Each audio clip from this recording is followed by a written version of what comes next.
All right, let's get right into it. Today, we're taking a hard look at an idea we all think we know, the middle class. We're going to tear down the myths and then build a completely new playbook for how to survive and even thrive in the economy we're living in right now. So it all starts with a feeling that a lot of us might recognize. Let's talk about Manager Kim. This guy did everything right. Went to a good school, got a stable job, took on a mortgage. He literally followed the script for a secure middle-class life. But now, he feels like he's on a treadmill, running faster and faster just to stay in the exact same place. Sound familiar at all? Manager Kim's problem really gets to the core of it. We throw this term middle class around all the time, but it feels like a moving target, doesn't it? So what are we actually talking about when we say that? Let's really break it down. Okay, first things first. The concept of the middle class, the one that's in all of our heads, is built on a very powerful and, honestly, a surprisingly recent illusion. If you look at the official definition, it seems pretty straightforward. The OECD says if your household brings in somewhere between 75% and double the median income, well, congratulations, you're officially in the club. But here's the huge disconnect. That dry number almost never matches the feeling or the lifestyle we all associate with being middle class. And this is the absolute key right here. We've mixed up the statistical middle with the cultural ideal. That life we all picture in our heads, owning a nice home, going on vacation every year, saving for retirement, not having a panic attack over a surprise medical bill, that's not the life of the average person anymore. Not even close. In today's world, that lifestyle really belongs to the top 20, maybe 30% of earners. And that leads us to this, the big aha moment. The idea on the left of a massive, comfortable middle class is a 20th century invention. It's a new thing. Historically, the middle class was what you see on the right. They were the original bourgeoisie, an elite group of commoners like doctors and lawyers. They were never the average. They were a tiny status symbol way above pretty much everybody else. This timeline just lays it out so clearly. Look how short that window was. For most of history, society was split between the rich and the poor. Then you get this little blip, this golden age from the 50s to the 80s, a total historical anomaly of widespread prosperity. And where are we now? Right back in the Great Squeeze, returning to that old, polarized structure. So, if we're snapping back to how things used to be, what does that actually look like? Well, it means we're watching the return of the pyramid. Society is literally reverting to its old shape.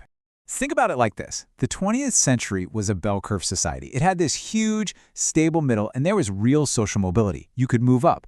But the 21st century, it's shaping up to look more like a thumbtack or a pyramid, a tiny group at the very top, a shrinking middle that's getting squeezed, and a very wide base as wealth gets sucked upwards. So what's causing all this? It really boils down to three main forces. First, the value of things like stocks and houses is growing way faster than our paychecks. Your salary just can't keep up. Second, what we consider a basic life now costs more. And third, the price of security, things like a good education for your kids or decent healthcare, has absolutely exploded. It's gone through the roof. And this pressure, it looks different all around the world. In a place like Korea, being middle class is all about assets. Do you want a debt-free apartment of a certain size? The right kind of car? A specific amount in savings? But then you look at parts of Europe, and it's more about your quality of life. Can you enjoy a hobby? Do you have time to engage with the world? It just shows the insane pressure that owning assets puts on people in certain economies. Now, just as we're trying to get a handle on all these economic forces, boom, a massive new player enters the game, artificial intelligence. And this isn't just another trend. This is a total wildcard. It could either be a powerful accelerator that makes this squeeze way worse, or maybe a surprising equalizer. So it could really go one of two ways. On one hand, AI could lead to the privatization of intelligence itself, where just a few giant companies own the means of thinking, basically. A true winner-takes-all world. But on the flip side, what if AI levels the playing field? What if it gives everyone access to expert-level tools and just destroys the cost of essentials like education and healthcare? The path we end up on? Well, it isn't set in stone yet. Okay, so that's the diagnosis. And yeah, it sounds a little grim, I get it. But here's the thing. Understanding the game is the first step to figuring out how to win. So let's shift gears from just analyzing the problem to talking about action. We need a new survival playbook for people like Manager Kim and for the rest of us. First things first, you have to change your identity. Step one is to stop thinking of yourself only as a worker who trades time for a salary. You have to start thinking like a capitalist who owns things that generate income. It means realizing your salary alone can't win this race. Step two, Shift from being a specialist who does one thing really well to being an orchestrator who uses AI to manage all sorts of complex tasks. The goal is not to compete with AI, it's to direct. Next, we have to redefine what kind of legacy we want to leave behind. Step 3. The most important skill we can teach the next generation isn't just knowing stuff, it's resilience. In a world that's always changing, being able to fail, learn from it, and bounce back is so much more valuable than just getting the right answer on a test. And finally, step 4. Shift from just collecting financial assets to building trust.